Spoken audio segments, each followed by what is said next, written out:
Unfortunately, most waders are doing pretty badly. It would be tragic to lose them. We have to do the best for our farm, we have to feed our family, we have to be efficient, but at the same time we now very much want to work together and do our best for wader birds especially that we're concentrating on.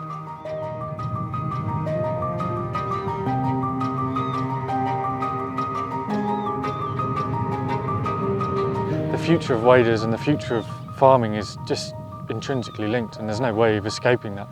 So we have to work with farmers in order to save waders, otherwise there's no future for them.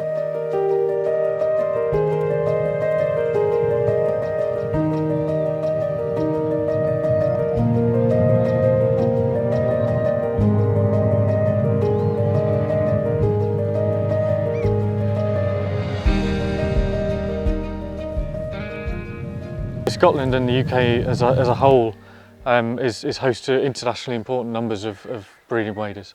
So things like redshank, for example. We have about 20% of the northwestern European breeding population. Yeah, so yeah, on an international scale, we are so important. Unfortunately, most waders are doing pretty badly in Scotland. It's not just range contraction, but it's loss of numbers as well, so it's population decline. And it's not even single species of waders, so it's almost across the board. We're seeing declines in Lapwing,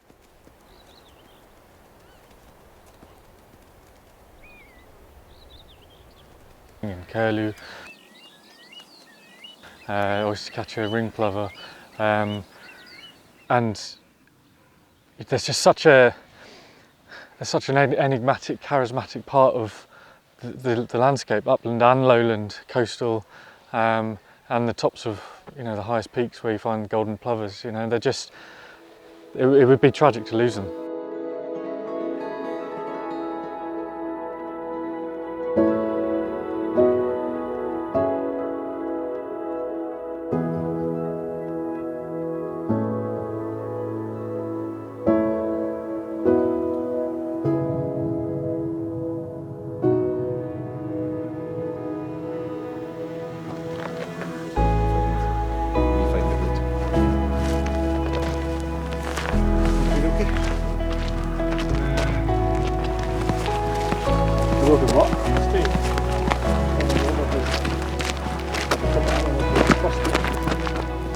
One of the field types that we look for are fields that are managed under the Agri-Environment scheme in Scotland. So this field here is in the Agri-Environment pasture option. So it can be lightly grazed between sort of March, April, May time. We want to find in this field whether the nests are doing better than in the pasture fields that aren't managed under the Agri-Environment scheme. We speak to the farmers quite a lot during the course of this work, and I was speaking to the farmer here last week and he said he'd noticed that there was a few birds, more than he'd seen for a few years, kicking around in this field. So we came out last week, found a nest, found a brood of 4 chicks, so we were just doing our weekly follow-up visit. And we found in the nest that we found last week's lasted another week.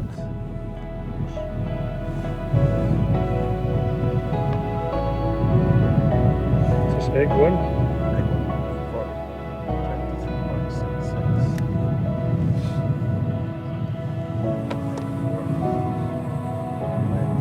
23.6.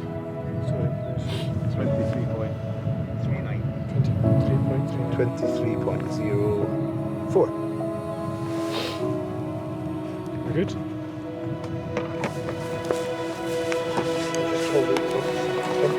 That's fine now.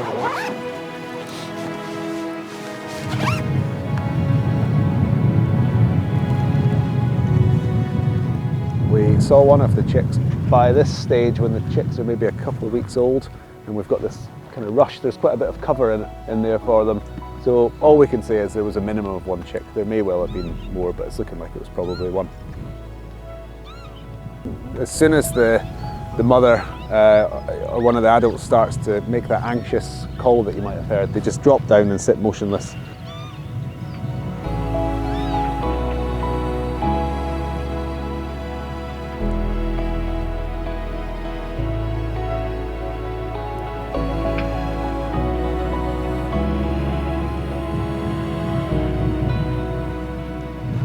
As they get a bit older, they'll start to kind of run away from you a little bit more. And you saw from the chick there that it was doing a combination of running, but then they can sometimes just blend straight into the sort of muddy, slightly trampled, wet vegetation that they quite like.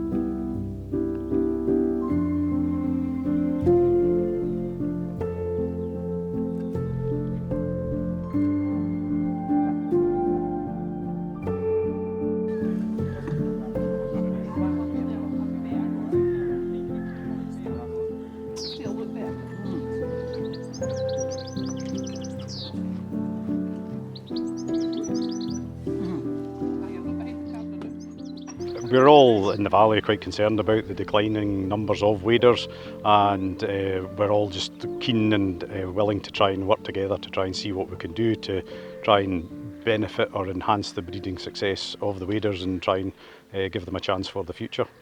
You know, as we go about our work now, where it was always, especially when you're just starting a farm, when you're flying about, try to do as much work as you can in a day, whereas we're just steadying up. Maybe it's my age as well. Now we're steadying up a wee bit, and we're starting to look, and we're starting to see, and we're starting to listen, and learning definitely much more, especially now that we've started a farmers group as well. It has changed the way I go about things quite a lot, to be honest. Looking more at the environmental side of things and the bird life and the animals around us. Yep. I don't know if it was just a coincidence or if he thought, right, I'll let you do it. Waders are a very important part of the culture of the valley, and I think most people see them and don't realise what a difficult time they're having, and we're trying our best to make sure these birds have got a good habitat to go in and survive. They're fighting against the odds at the moment.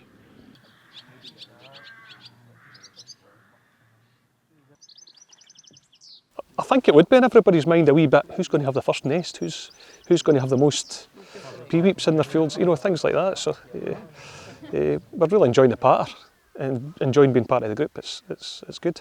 You know, in the cases that you're having to delay the reseeding of that brassica longer. And I think this group is nice because it's come about from a real desire from the farmers. And when we started it out, we didn't have any funding, and we just sort of muddled along. And now we do have funding. And I think, you know, these changes will come, but it's always better for the farmers to be on board to begin with rather than be made to do something. If you're trying to influence anything in this sort of landscape, you have to have the farmers on board, and it has to work for everybody involved, and it has to be about understanding the farming practices along with the birds themselves, and making sure everything can work together, because ultimately these farmers are still trying to make a living in this landscape, and somebody says, you know, you can't be green if you're in the red. So you need to make sure that everything works together. And I think from like RSPB's point of view, working together with the farmers gives them a better understanding of what's going on day to day on the ground as well.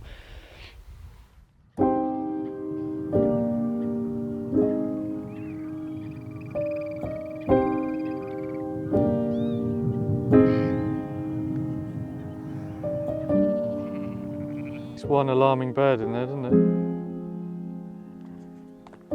Scope down. Almost by accident last year we, the estate here, put in a forage crop field further up the valley, and it basically acted as this amazing magnet for lapwing, and we found 14 nests, and what was even more surprising is that most of them survived. And what we found in these fields was that the hatching success, the nest that was surviving through to the chicks hatching and then moving off into the environment, was much higher than it was in the surrounding area. But once we told the local farmers about this work, everybody was so keen to get forage crops in. So what we have is 5 study plots this year versus the one we had last year. Fortunately, so far we're seeing exactly the same results.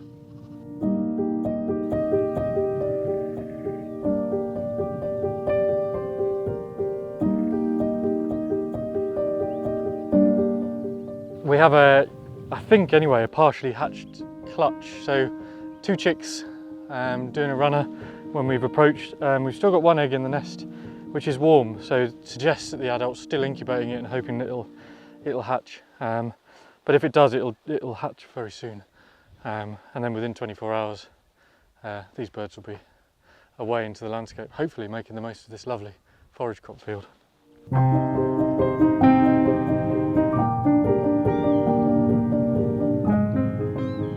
Rather unusually, and I don't think I've ever seen it before, but that chick still had eggshell on it.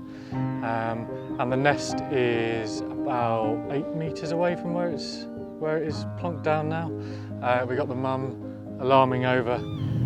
So this is about as concrete evidence as you could possibly wish for that this nest has hatched successfully.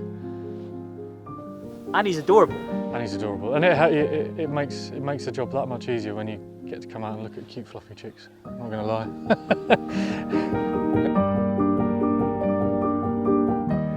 Good luck, little fella.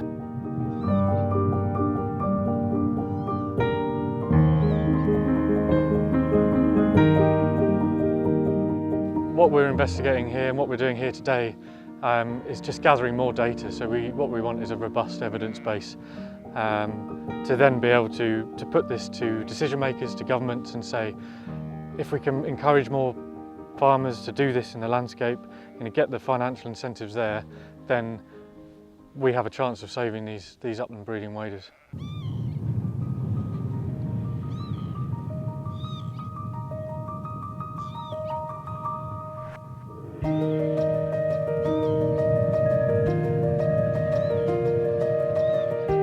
There was a wee while we felt a wee bit persecuted as farmers, that we were causing all the the lack of wader birds and environmental stuff, and it seemed to be a bit of a them and us type thing with RSPB, before we started to get to know each other.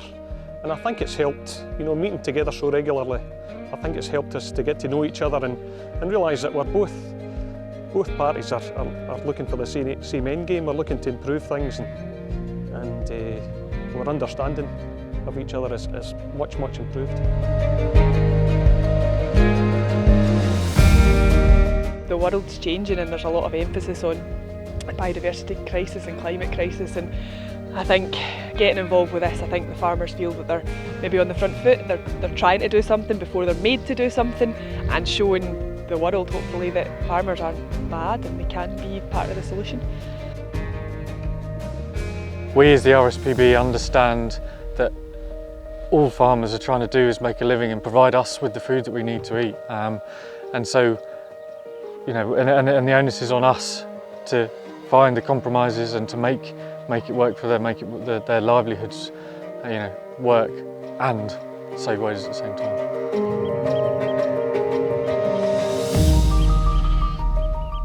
We're in a bit of a quandary sometimes. We have to do the best for our farm, we have to feed our family, we have to be efficient, but at the same time we now very much want to work together and do our best for wader birds especially that we're concentrating on. So much of the landscape that we live in is farmed. The future of waders and the future of farming is just intrinsically linked, and there's no way of escaping that.